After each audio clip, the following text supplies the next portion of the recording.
So we've all heard the Bible story that talks about how Jesus walked on water and Peter saw Jesus and he got out of the boat and he was going to go to Jesus. And as long as he kept his eyes on Jesus, he was good. So today, and this is just the day that I've had, I thought, I know what Peter felt like and what the Bible was trying to teach us, that because the Bible's to teach us, it's a guidance to get us through days, tough days, good days. So I thought, surely, if I take my eyes off of Jesus, I'm going to drown. I know this. If I take my eyes off of Jesus, I'm going to drown. Because if I focus on the bills, the vehicles broke down, life situations, if I focus on working and feeling like I'm so far behind, just all the things that we face in life. Do you know what a mom thinks about in a day? Like all day today, I was like, okay, I have to make sure that I feed the kids and I want to feed them healthy. I don't want to just feed them a bunch of junk food, but we got to go work and we got to work hard. And our day got shifted, and so now our day's behind, and so we don't have time to be behind. We got to be up to par. I've been up since 2 a.m., 2:30 a.m. to be exact. And so I tried to work on a few things and, just study the Bible a little bit. But then when I could, I got up, I started the laundry. Well, I had to make sure the laundry was dry, because if I don't make sure the laundry is dry before I leave the house, then it's going to sour. And then I had to make sure we got the rest of the trash out, because I don't want it stinking. And my house is a mess, but I'm cleaning everybody else's house great. I want to make sure the kids have clothes that they need, the right food. We got a rodeo this weekend. I got to come up with the money to pay for the rodeo. I got to make sure the kids get to go work today and they get home in enough time that they can practice. It does not matter that I've been up since 2. It does not matter that I drive over 20 some hours a week plus work 45 hours nonstop cleaning houses. None of that matters. It has to be done. I have to make sure I go get the groceries. I have to make sure what bills get paid when, who can I wait to pay, who needs paid now, all the things. And then let's just throw in grief. Let's just throw in, if you're not feeling well, let's just add little things in along the way. And then you have all this weight on you. Let's throw in if people aren't speaking to you. Life's not perfect. It gets messy. Not everybody's going to be your friend. Not everything's going to work out. People are going to use you. We went and cleaned the house and it was not a great situation. We did it. We'll never do something like that again. But if I sit and I dwell on all these things, if I dwell on that I don't have, I was going to have to take one of my clients that I cleaned for to the doctor, but my girls didn't want to go. I didn't want them to have to go, and so I was going to have to figure out what I was going to do with my girls. I don't have grandparents to watch my kids.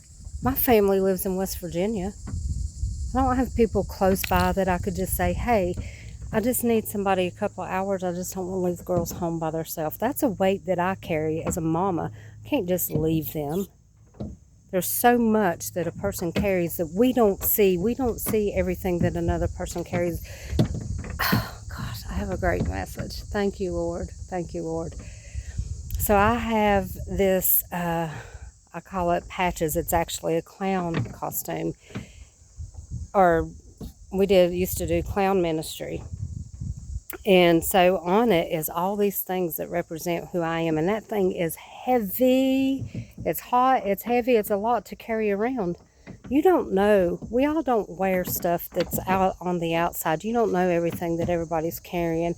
You don't know that I just really would like to take a week and work on my book and get it finished, but I feel like I'm being greedy. You don't know that don't want to sacrifice time with my kids. There's so much we don't know what other people are doing and what they're carrying.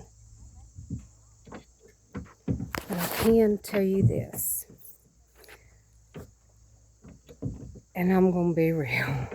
I said if I was a drinker and I could be a great one, I would have a drink in my hand and my butt in the sand, because it's one of those days. Thank God I'm not.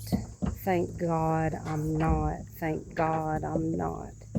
Lord, I do not want to take my eyes off of Jesus, because I will surely drown. I'm telling you, focus on Jesus. Focus on Jesus. Pretend that you are wrapped in a bubble and nothing else matters. You stay focused on Jesus and you walk on water. Doesn't mean I can get out here and walk on this water. It means if I don't stay focused, my mind, my heart, and my soul, if I don't stay focused on Jesus, I'm going to drown. I'm going to drown in grief. I'm going to drown in feeling worthless. I'm going to drown in bills. I'm going to drown in stuff that breaks down. I'm going to drown in trying to pay rodeo fees. I'm going to drown in trying to think about a kid coming up that's driving, she may want a vehicle. I'm going to drown thinking about robbing Peter to pay Paul. I'm going to drown if I stay focused on, well, so-and-so said this, and so-and-so did this, and so-and-so used us, and this person's not speaking to me, and they don't even have a clue what my life has been like. No clue. Because as women, I think we have a tendency to cover it up. We want to be strong. I want to be perfect. I want to be great. I want my girls to know that, okay, you just handle it. You smile and you keep getting it. The biggest thing I want them to know is to not take your eyes off Jesus. I don't care what comes at you. And there will be spiritual battles that you will face. Do not take your eyes off Jesus, or you will drown.